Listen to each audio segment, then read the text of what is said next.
Hello, and thank you so much for tuning in to Natalie Levin Astrology for November 23rd. Is it really November 23rd?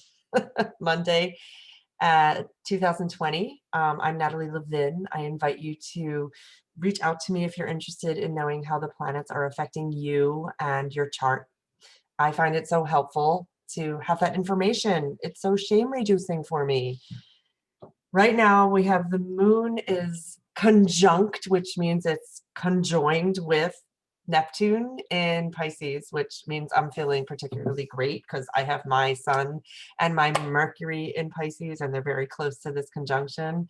So it's a nonstop connection to all that is. I imagine that you might be, maybe you're feeling this. I hope you are getting a taste of it.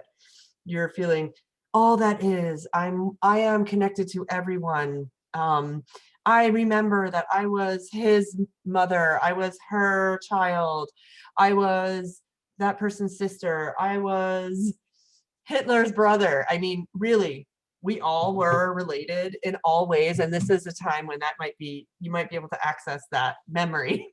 Right now, I wonder.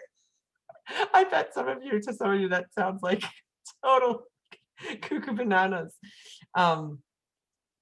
So that's what's happening with the moon. It's in Pisces, and it might be hard for you to concentrate today. Like you might be like, in outer space, and there is a chance that you will feel more drawn to use alcohol or drugs today. So if that's the case, maybe instead you could go and take a walk outside. The sun just came out here in Philly, and you could go take a walk and see what it's like to get your feet on the ground instead of in the la fantasy world of Pisces today, even though I love it there.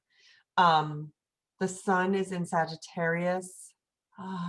Scorpio season that we just had was a little bit, that was intense. I don't regret the Scorpio season that we just had, and it was really intense, and now we're in Sagittarius. Sagittarius is a more ebullient, to put it mildly, sign. It is the energy, you might feel a little more sense of optimism than you felt in the last month.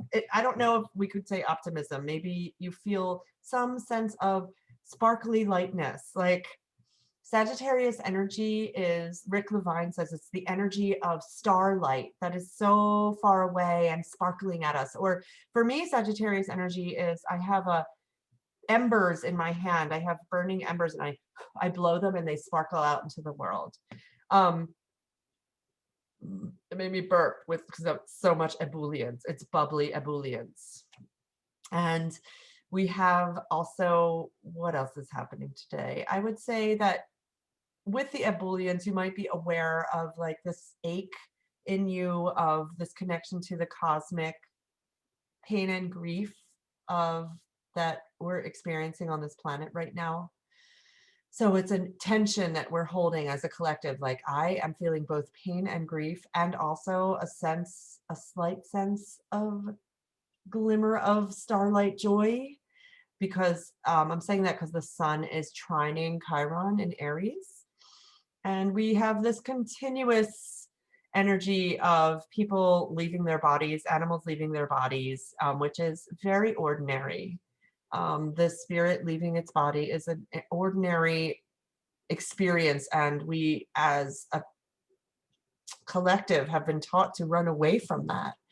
And I would like to challenge that. Like, what would it be like for me to actually lean into the idea that my spirit's going to leave my body at some point?